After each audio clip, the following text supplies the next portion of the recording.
N'hésitez pas à liker la vidéo si elle vous plaît et si vous êtes nouveau sur la chaîne, n'oubliez pas de vous abonner et d'activer la notification pour ne rater aucune de nos prochaines vidéos. On commence.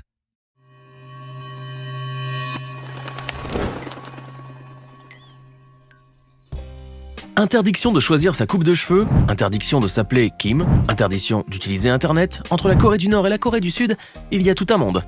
Installez-vous confortablement, voici comment vivent les Nord-Coréens et comment vivent leurs frères, ennemis, les Sud-Coréens. Immersion dans un enfer sur Terre. Si vous avez déjà eu l'occasion de visiter la Corée du Sud, vous avez dû remarquer qu'elle possède les bâtiments les plus beaux et les constructions les plus impressionnantes du monde. Parmi lesquels l'île flottante de Séoul, le pont Setgang ou encore la tour Yonggro Millennium. Cela vous laisse donc deviner que les Sud-Coréens profitent tous de leur pays, quelle que soit leur classe sociale et quel que soit l'endroit où ils habitent. Voulez-vous faire un petit tour du côté de leurs voisins, histoire de voir comment eux séparent les classes sociales ? Préparez-vous à être sidérés. Sachez qu'en Corée du Nord, il n'y a pas de classe pauvre et riche. Il y a plutôt un système spécialement établi pour séparer les 3,5 millions de privilégiés qui vivent à Pyongyang du reste de la populace, qui est libre de vivre ailleurs. Il s'agit des citoyens les mieux éduqués, qui savent vivre en harmonie, qui travaillent bien et qui profitent d'une vie moderne dans une ville à l'architecture époustouflante. Ils ont droit à des services de santé, à un grand choix de nourriture et à des loisirs. Ils ont même accès à certains outils technologiques avec autorisation spéciale. Le rêve, quoi.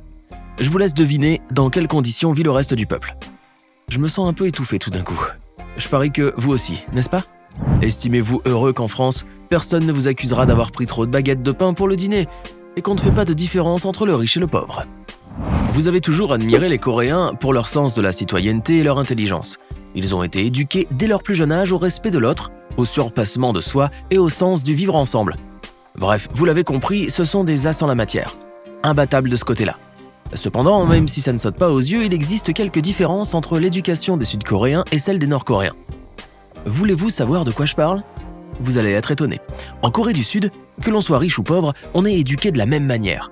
Le pays offre un niveau d'éducation très élevé, que ce soit dans les écoles privées ou publiques, tout offre un enseignement de qualité, qui s'ouvre sur toutes les cultures du monde.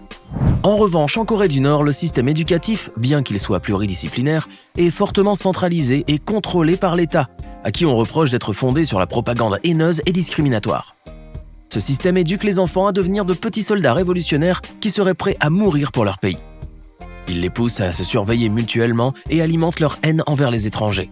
Vous êtes dégoûté de savoir que des petits Coréens innocents subissent du lavage de cerveau ? C'est normal.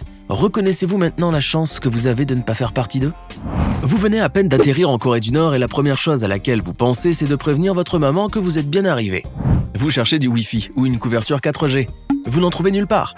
Vous demandez alors à quelqu'un, avec un anglais maladroit, où vous pourriez trouver Internet. Cette personne vous explique que, chez eux, il n'y a pas Internet. Et pour ne rien arranger, il est strictement interdit de contacter quelqu'un de l'étranger.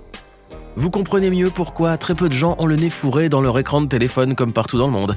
Et puisqu'on parle de téléphone, seulement 10% de la population seulement en possède un. Une sorte de gadget qui rappelle les talkie-walkie d'antan. On jurerait que le temps s'est arrêté chez eux, à la différence de la Corée du Sud qui n'interdit pas à la population de s'ouvrir au monde.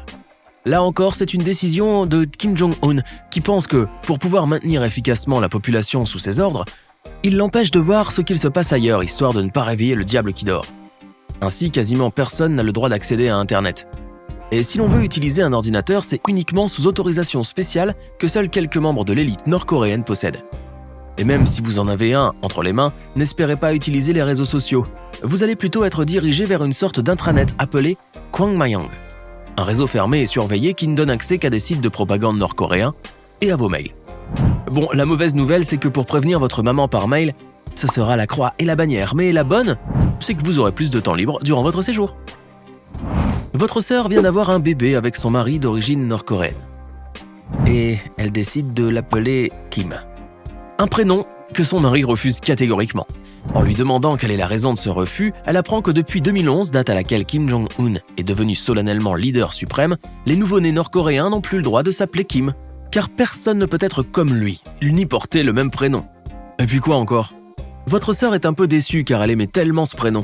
Elle a maintenant deux choix, soit déménager et quitter pour de bon la Corée du Nord pour la Corée du Sud, là où le problème ne se posera jamais puisqu'ils ont la totale liberté de choisir leur prénom, soit de changer de prénom. Mais c'est vrai que quand on lui a rappelé que le dictateur nord-coréen s'appelait Kim, elle s'est soudainement refroidie. Elle a finalement décidé d'appeler son fils Jules. À moins que Jules César décide de sortir de sa tombe. Vous êtes en Corée du Nord pour du tourisme et vous demandez à votre moniteur s'il y a une église pas loin. Une petite prière fait toujours du bien. Ce dernier vous annonce de but en blanc qu'il est interdit de manifester n'importe quel signe ostentatoire religieux. Car même si, théoriquement, la Corée du Nord suit sa sœur du Sud, dans ce qui est religieux, et que l'on a en principe le droit de pratiquer la religion que l'on souhaite, quand on passe à la pratique, chez les Coréens du Nord, ça ne rigole pas du tout. Chez eux, la liberté religieuse est un concept inexistant. L'État a pour objectif d'éradiquer drastiquement tous les croyants ou même de les convertir à l'idéologie athée. Au cas où vous refusez de les suivre, ils pourraient vous emprisonner, vous bannir ou vous déporter dans un endroit isolé du reste du monde. D'ailleurs, depuis que le régime communiste a été instauré en 1953, plusieurs centaines de milliers de religieux se sont évaporés du jour au lendemain. Ça vous effraie tout ça? Bon. Après, si vous croyez très fort en Dieu, tentez toujours une petite prière. Et puis, aller au paradis, ce n'est finalement pas plus mal par rapport à ce que vous laissez ici-bas. Vous vous rendez en Corée du Nord dans le cadre d'une mission professionnelle, parce que je ne vois pas sinon ce qui vous pousserait à vous y rendre. Et vous décidez à l'arrivée de louer une voiture.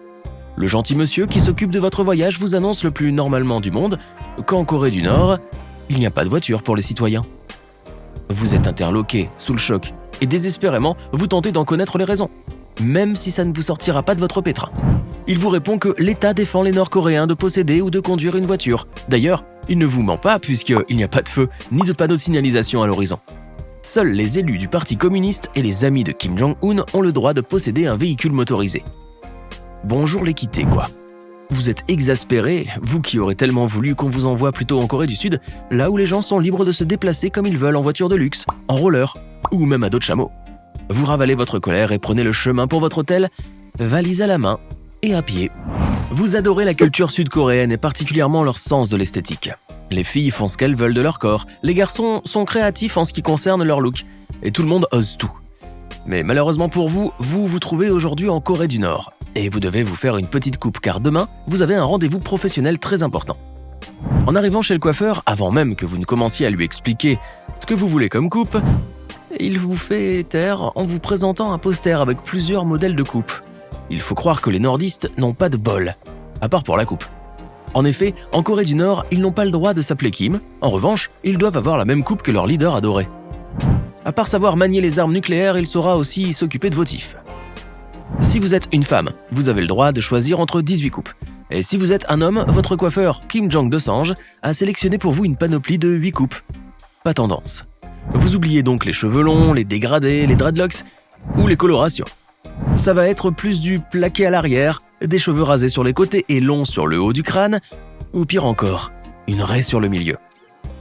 Tout ceci encore une fois dans le but de faire de ces citoyens de vrais petits soldats de plomb, bien rangés dans le moule communiste qu'il a créé. Des citoyens qui ne risqueront jamais de dériver vers les cultures occidentales. Bon, vous n'avez pas le choix, vous devez vous résoudre à ressembler à une aubergine énervée. Mais voyez les choses du bon côté, vous aurez au moins la coupe rafraîchie. Vous aimez la Corée du Sud et vous rêvez d'y vivre quelques années, histoire de vous faire une belle expérience professionnelle. En plus, le marché de l'emploi grouille d'offres alléchantes.